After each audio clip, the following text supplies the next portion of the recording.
सभी अपने सर झुकाइए, हम परमेश्वर की महिमा करें। हे महान सामर्थी सेनाओं को यहोवा जीवित प्रेमी खुदा, हम तेरे बेटे तेरे बेटियां तेरे पवित्र सिंहासन तले आते हुए तेरी जय जयकार करते हैं। तुझको आदर महिमा और बहुतायत की प्रशंसा हम देते हैं कि विगत समय से लेकर अब तक के जीवन में तूने हमें संभाले रखा। सब प्रकार के संकट, विपत्ति, दुख, परेशानी और सब प्रकार के मरी मृत्यु से तूने हमें बचा लिया प्रभु, और सब प्रकार के बड़े बड़े जोखिमों से हमें छुटकारा दिया। और प्रभु परमेश्वर आज अपने पवित्र संगति में संडे स्कूल के नाम से यहाँ एकत्रित होने दिया कि तेरे पवित्र संगति में होकर तेरे नाम को सराहें, तुझको धन्यवाद करें, तेरी प्रशंसा करें और तेरे जीवित वचनों में से इस घड़ी हम सीखने और सिखाने वाले होने सके। निश्चय पिता परमेश्वर, जब दीन और नम्र होकर तेरे सिंहासन तले हम उपस्थित हैं, हमारे मन हृदय आज इस घड़ी शुद्ध और पवित्र हो जाएं। प्रभु परमेश्वर, हमारे बीच से जितने शैतानी ताकत और बंधन आज हावी हैं, तो उन सारे शैतानी ताकत और बंधनों को यीशु नासरी के नाम से विफल करते हैं। तेरा जीवित वचन अच्छे भूमि पर पड़ने वाले फसल के समान होने सके, ताकि नित्य प्रभु परमेश्वर हर एक जन हम अगुवाई पाएं कि तेरे वचन के गुड़ भेद, उसके रहस्यों को भले और उत्तम तरीके से समझने पाएं, ताकि उसके द्वारा से आज हमारी आत्मा बचाई जाए। प्रभु परमेश्वर, सारी बातों के लिए तेरा धन्यवाद करते हैं और पुनः ये दीनताई की प्रार्थना मांगते हैं। दया से सुन और महिमा के निमित्त स्वर्ग राज्य में ग्रहण कर, आमीन। आज एक बार फिर से हम लोग संडे स्कूल के नाम से यहाँ पर एक छोटी संगति में उपस्थित हैं। चलिए वचन खोलिए, देखते हैं हम लोग एक बार आज का जीवित वचन। मत्ती रचित सुसमाचार, इसका 4था अध्याय 1 से लेकर 11 वचन तक। इस समय हम लोग देख रहे हैं यीशु मसीह के परीक्षा के विषय। आज का यह उपदेश वचन है, जिसमें शीर्षक के तौर पर हम देख रहे हैं लिखा है यीशु की परीक्षा। तो हमारे मसीह की परीक्षा जो हो रही है, इसके विषय हम देखें। और इस परीक्षा के साथ ही आज हम लोग अपने जीवन में हम देखें कि किस प्रकार से यह वचन हमें आशीष देती है। वचन हमेशा हमारे लिए लाभदायक होती है और उस वचन के साथ हम लोगों को आशीष मिलती है। तो कभी वह आशीष या फिर वो लाभ किस प्रकार से हो सकता है? कभी वो हमारे लिए आनंद की बात हो सकती है और कभी कभी वो दुख की बात होगी। लेकिन वह दुख जो होगा, तो उस दुख में भी हमारे लिए आशीष छुपी हुई रहती है। तो वचन हम देखें, लिखा हुआ है कि यीशु मसीह को आत्मा जंगल में ले गया। कौन ले गया? आत्मा। तो यीशु मसीह जब पवित्र बपतिस्मा लिए, किसके हाथ से लिए? यूहन्ना बपतिस्मा देने वाले के हाथ से। तो यूहन्ना बपतिस्मा देने वाले के हाथ से जब यीशु मसीह ने बपतिस्मा लिया, और बपतिस्मा के बाद वह उसको अपना आत्मा है ना, जो आत्मा पर उसके अंदर थी, तो वह आत्मा उसको अगुवाई किया और उस अगुवाई से वो जंगल में चला गया। क्यों गया जंगल में? कि उसकी परीक्षा हो, है ना। यह सब पहले से तय था। तो वह जंगल में गया कि उसकी परीक्षा हो। तब यीशु मसीह की परीक्षा होने लगी। कब होने लगी? जब यीशु मसीह जंगल में गया, तो जंगल में वह 40 दिन तक निराहार रहा, है ना। निराहार रहा मतलब कोई भोजन उसने नहीं ग्रहण किया। 40 दिन तक वो जंगल में रहा। तो जंगल में जब वो रहा, तो क्या वह खो गया था जंगल में, जो इधर उधर 40 दिन तक भटक रहा था? नहीं, वो परमेश्वर की उपस्थिति में, परमेश्वर की महिमा में वो बना हुआ था। परमेश्वर से वो प्रार्थना में लगा हुआ था। तो 40 दिन तक वो जंगल में रहा। और जब 40 दिन हो चुका, तब उसको भूख लगी। पहले से उसको पता नहीं था भूख के बारे में 40 दिन तक, क्योंकि वो परमेश्वर की संगति में है और वो ऐसा लीन हो गया कि उसको अपना भूख प्यास सब कुछ वो भूल गया। तो जब 40 दिन हो गया, तो 40 दिन के बाद उसको भूख लगी। और जब भूख लगी, तब शैतान उसके सामने आया। और शैतान क्या कह रहा है? शैतान कह रहा है कि तुम इन पत्थरों से कह दो कि रोटियां बन जाए और तुम इससे खा लेना। और उसको खा करके अपनी भूख मिटा लो, है ना? यही मतलब हुआ ना इसका। तो इन पत्थरों से कह दो कि ये रोटियां बन जाए। अगर यीशु मसीह उस पत्थर से कह देगा तो रोटी नहीं बनेगा, बनेगा कि नहीं? बनेगा। तो यही बात तू कह रहा है कि तू इन पत्थरों से कह दो कि ये रोटियां बन जाए। लेकिन यीशु मसीह क्या कहता है? पत्थर रोटी बन जाओ। बोला? नहीं बोला। क्या बोला? मनुष्य सिर्फ रोटी ही से जीवित नहीं रहेगा, वरन हर एक वचन से जो परमेश्वर के मुख से निकलता है वह जीवित रहेगा। यीशु मसीह यदि चाहते तो जरूर से पत्थर को रोटी बना सकते थे, और उसे तो पत्थर का रोटी बनाने की जरूरत भी नहीं था। अगर वो प्रार्थना कर दे तो स्वर्ग खुल जाएगा और आकाश से जो है रोटियां गिर जाएंगी। क्या आप पुराने नियम में कभी ऐसा नहीं सुने कि आकाश से रोटियां गिरी? कभी सुने कि नहीं? उस रोटी को किस नाम से हम लोग जानते हैं? मन्ना। किस नाम से? मन्ना। तो आकाश से मन्ना गिरा और उसको खा करके सब लोग तृप्त हो गए थे। तो यीशु मसीह जो कि स्वयं परमेश्वर है, तो क्या उसको रोटी नहीं मिल सकती थी? लेकिन वहां पर क्योंकि उसकी भूख के दरमियान शैतान उसको उकसा रहा है कि पत्थर को रोटी बना, तो इसीलिए वो शैतान को वहां जवाब देता है कि केवल मनुष्य रोटी से जीवित नहीं रहेगा, वरन परमेश्वर के हर एक वचन से जो उसके मुख से निकलता है वो जीवित रहेगा। तो इस प्रकार जब शैतान को जवाब दिया तब शैतान कुछ पल के लिए उसके पास से चला गया, है ना? शैतान नहीं चला गया हमेशा के लिए, कुछ पल के लिए शैतान वहां से चला गया। लेकिन कुछ समय के बाद फिर और आता है, शैतान फिर से आ जाता है और आकर के अब क्या करता है? देखिए, तब उसे पवित्र नगर में ले गया और उसके तो मंदिर का कंगूरा उसके ऊपर यीशु मसीह को पल भर में लेके चला गया और कहता है अपने आप को यहाँ से नीचे गिरा दो। और यह लिखा हुआ है पवित्र वचन में। देखिए, वचन बता रहा है शैतान कि वचन में लिखा हुआ है कि वो अपने स्वर्गदूतों को तेरे निमित्त आज्ञा देगा कि वो तुम्हें हाथों हाथ उठा लेंगे। देखिए, क्योंकि यीशु मसीह ने उसे वचन में से जवाब दिया कि मनुष्य सिर्फ रोटी से जीवित नहीं रहेगा, हर एक वचन जो परमेश्वर के मुख से निकलता है उससे जीवित रहेगा। तब शैतान समझ गया, ओ तो इसको वचन से जानना है, ठीक है भाई वचन बताते हैं। अब शैतान लेकर के उसको बोल रहा है तुम यहाँ से अपने आप को गिरा दो। वचन में लिखा हुआ है कि परमेश्वर अपने स्वर्गदूतों को तेरे निमित्त आज्ञा देगा कि वो तुम्हें अपने हाथों हाथ उठा लेंगे ताकि तुम्हारे पांव को पत्थर से ठेस ना लगे। वचन बता रहा है शैतान कि वचन में क्या लिखा हुआ है। तो ये यीशु मसीह की परीक्षा थी। यीशु मसीह को क्या जरूरत है कि क्या परमेश्वर पिता की यहाँ परीक्षा लेने का जरूरत था कि वो सही में परमेश्वर मुझे बचाने के लिए स्वर्गदूत भेजेगा कि नहीं भेजेगा? क्या जरूरत था अपने आप को गिराने का? लेकिन जो है उसको इस तरह से बढ़ा रहा है, चढ़ा रहा है वचन से उसको इस तरह से मसीह को भड़का रहा है कि अपने आप को नीचे गिरा दे और वो देखे कि किस प्रकार से स्वर्गदूत जो है उसको आकर के हाथों हाथ उठा लेंगे।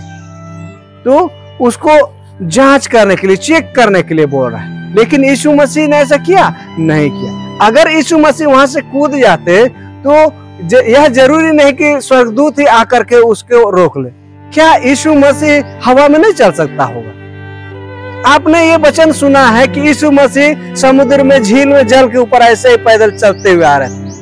वचन में सुना है कि नहीं सुना है? सुने भाई लोग, जब यीशु मसीह पानी के ऊपर चल सकते तो हवा में नहीं चल सकते? हवा में भी चल सकते हैं। तो गिरने से उसको किसी प्रकार का नुकसान, कोई ठेस नहीं हो सकता, कुछ भी नहीं। लेकिन यहाँ पर हम बात कर रहे हैं उसके सामर्थ्य का नहीं, यहाँ पर हम लोग बात कर रहे हैं शैतान जो उसको भ्रमित कर रहा है और उसको जो उकसा रहा है कुछ काम करने के लिए। तो यहाँ पर शैतान के उस उकसाने को जब वह जवाब दे रहा है, क्या जवाब दे रहा है? यीशु मसीह जवाब देता है तू अपने परमेश्वर की परीक्षा ना कर। और ऐसा करने के बाद वो उसके पास से हटा, फिर कुछ समय के बाद फिर उसे अब कहां ले गया, उसे अब कहां ले गया, पहाड़ की चोटी पर उसको लेकर के चला गया। और पहाड़ की चोटी पर ले गया और क्या कहता है, वहां पूरे राज के सारे वैभव को दिखाता है।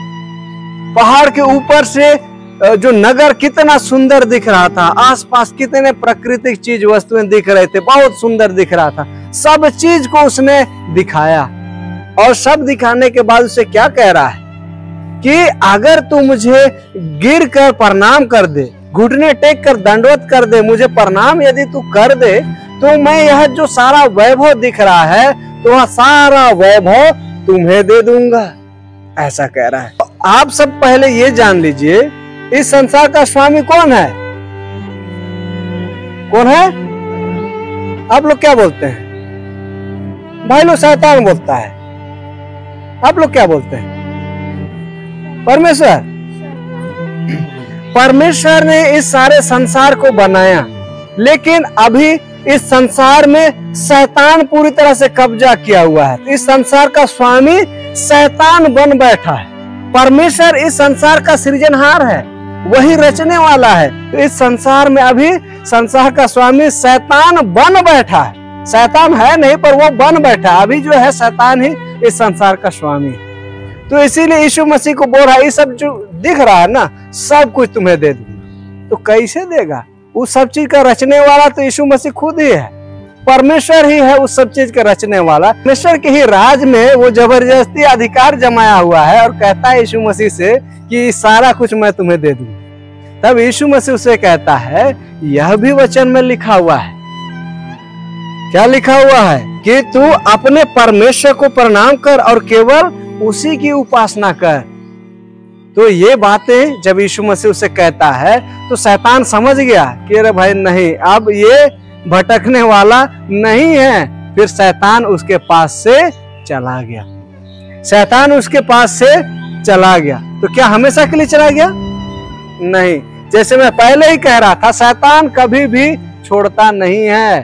शैतान कुछ पल के लिए यीशु मसीह के पास से चला गया। लेकिन यहाँ पर हम लोग यीशु मसीह के 3 परीक्षाओं के विषय हम विशेष देख रहे हैं कि यीशु मसीह की परीक्षा हुई, लेकिन शैतान कभी भी उसका पीछा नहीं छोड़ा। शैतान उसके पीछे बना ही रहा। लेकिन यहाँ पर जिन परीक्षाओं के विषय हम वचन में देख रहे हैं, वो 3 परीक्षाएं ये थी कि किस प्रकार से यीशु मसीह को वो भ्रमित करना चाहे। तो यीशु मसीह जो कि सर्वशक्तिमान है, इस संसार को सृजन करने वाला ईश्वर है, उसको भरमाने के लिए शैतान कोई भी कसर नहीं छोड़ा। पूरी तरह से जोर लगाया उसको भरमाने के लिए। तो हम लोग क्या हैं? हम लोग तो कुछ नहीं है। तो जब हम लोग कुछ नहीं है तो फिर शैतान कैसे फिर हम लोग को नहीं भ्रमित करेगा? बिल्कुल ही कुछ नहीं है, वैसा नहीं है। हम लोग हैं। तो क्या है? हम परमेश्वर के सृजन किए गए उसके पवित्र जन हैं। परमेश्वर के बेटे बेटियां हैं हम लोग। तो परमेश्वर हमसे प्रेम करता है ना? कुछ नहीं है बोलने से आप लोग सब कोई हाँ हाँ बोलते हैं। हम लोग हैं, परमेश्वर के बेटे बेटियां हैं। हमारे द्वारा से परमेश्वर की महिमा हो इसीलिए सिरजा है, और वो हमसे बहुत प्रेम करता है। और इसीलिए शैतान चिढ़ जाता है, ओ परमेश्वर का बेटा लोग है, रुको अभी देखते हैं। जब यीशु मसीह को परीक्षा करना नहीं छोड़ा तो हम लोग कहां से छोड़ेगा? इसीलिए जो हमेशा हमारे पीछे शैतान बने रहता है कि हमेशा हम लोगों को परीक्षा में डालता है। अगर आप परमेश्वर के वचन में पूरी तरह से बने हुए हैं तो शैतान तो पूरा कोशिश करेगा ही, लेकिन शैतान आपके ऊपर कभी भी जय नहीं पाएगा। और आप इसको नहीं जान सकते हैं, लेकिन आप विश्वास कीजिए। आप विश्वास कीजिए, विश्वास में बने रहिए। आप जब प्रभु से प्रार्थना करते हैं, आप जब परमेश्वर से प्रार्थना करते हैं, तो बिल्कुल भी शंका मत रखिए कि प्रार्थना तो किए हैं लेकिन मिलेगा कि नहीं मिलेगा, परमेश्वर सुना कि नहीं सुना, ऐसा आपके मन में बिल्कुल भी शंका नहीं होना चाहिए। आपने प्रार्थना किया, आप सोचिए हो गया मेरे लिए, अब मुझे मिल गया। आप जब परमेश्वर से प्रार्थना कर लिए, अब समझिए मिल गया। आप जब छुटकारे के लिए प्रार्थना कर लिए, आप अगर सोच रहे हैं कि कोई मुझको श्राप देता है, तो आपने परमेश्वर से छुटकारे के लिए प्रार्थना किया, अपना सुरक्षा के लिए प्रार्थना किया, तो आप एकदम निश्चिंत हो जाइए, हाँ परमेश्वर से मैंने प्रार्थना किया और वो मुझे छुटकारा देगा। लेकिन किसी विपत्ति में पड़ते हैं तो हम लोग क्या होते हैं, हम लोग कमजोर पड़ने लगते हैं कि परमेश्वर मुझको छोड़ दिया, परमेश्वर मेरी नहीं सुनता है, परमेश्वर मेरे ऊपर वो आशीष नहीं देता है, इसीलिए तो आज मैं परेशान हूँ, आज जो ऐसे गरीबी में हूँ तो परमेश्वर मुझको नहीं देखता है, आज जब मैं बीमार हूँ परमेश्वर मुझको छोड़ दिया। हम लोग हताश हो जाते हैं, है ना, क्या होते हैं, हम लोग हताश हो जाते हैं। और जब हम लोग हताश हो जाते हैं तो यही शैतान को बल मिलता है, शैतान को ताकत मिलता है, हम लोग को पूरी तरह से कब्जा में ले लेता है। लेकिन जब हम लोग परेशानी में रहते हैं और उस परेशानी की घड़ी में अगर हम लोग विश्वास में और भी मजबूती के साथ बने रहे तो शैतान हमारे बीच में ज्यादा समय तक नहीं रहेगा। जो परेशानी हमारे जीवन में रहती है वो परेशानी ज्यादा समय तक हमारे जीवन में नहीं रहती है, और जब उस परेशानी से हम निकलते हैं तो परमेश्वर का बहुत आशीष हम लोग के जीवन में आता है, फिर खुशी उमंग सब कुछ हमारे मन में भर जाता है। जैसे यीशु मसीह की परीक्षा में वो शैतान विफल हुआ, वो चला गया, तब स्वर्गदूत आकर सेवा टहल करने लगे। तो वैसे ही हम लोग भी जब मुसीबत की घड़ी से जब निकल जाते हैं तब परमेश्वर हमारे जीवन में आशीष देता है और हम और आगे बढ़ते चले जाते हैं। आज इतना ही क्लास रखते हैं, हम परमेश्वर की महिमा करें। धन्यवाद अनुग्रहकारी जीवित सामर्थी ईश्वर पिता, हम तेरे पवित्र सिंहासन तले आते हुए तेरी बड़ाई करते हैं कि तेरा असीम अनुग्रह और आशीष हमारे जीवन में बनाए रखा। शुरू से लेकर अब तक तूने हमें संभाले रखा, तेरी आत्मा हमारे बीच में कार्य की और तेरे उस आत्मा के संचालन के अनुसार से तेरे जीवित वचन के गुण भेद, उसके रहस्यों को हमने सीखने पाया है। निश्चय जिंदा खुदावंत तू आप हमारे बीच यूं ही बना रहे, ताकि हमारे बीच में से वो शैतान जो हमारे विरुद्ध में उठ खड़ा है, वो शैतान जो हमेशा हमारे विरुद्ध में रहता है, वो हमारे मनों में वो बोया गया वह जीवित वचन जो एक बीज के समान है उसे न उठाने पाए। वरन हाँ प्रभु परमेश्वर, हम तेरे जीवित वचन के द्वारा से आशीषित होने पाए। वह वचन जो आज बोया गया वह फलवंत हो और उसके द्वारा से बहुत आयत की आशीष हमारे जीवन में होती रहे। और केवल हम ही नहीं, हमारे घर परिवार के सब लोग, हमारे आस पड़ोस के सब लोग उस वचन के सामर्थ्य के द्वारा से आज आशीषित होने पाए। प्रभु परमेश्वर निश्चय जिंदा खुदा, आज तू आप हमारे बीच में कार्य करता है, तो होने दे जीवित खुदा, हमेशा हमारी अगुवाई तू आप करना, ताकि हम शैतानी बहकावे में ना फंसे, शैतानी बहकावे में ना आवे, वरन तेरी सामर्थ हमारे जीवन में होती रहे कि हम शैतान के हर एक बंधन, हर एक समस्या, उसके हर एक परीक्षाओं में हम सामना करें और हम उस पर जय भी पाएं। जीवित खुदा, सारी बातों के लिए हम तेरा धन्यवाद करते हैं और पुनः विनती करते हैं, जितने उत्तम भले आशीष हमारे लिए हैं प्रभु, पर नाम लेकर नहीं मांगने पाए हैं, सारे उत्तम और भले आशीषों की दुआ करते हैं। अपने स्वर्गीय भंडार समय बहुत की आशीष प्रदान कर, और दीनता की प्रार्थना उद्धारकर्ता मसीह यीशु ख्रीस्त के नाम से मांगते हैं। दया से सुन और महिमा के निमित्त स्वर्ग राज में ग्रहण कर। आमीन।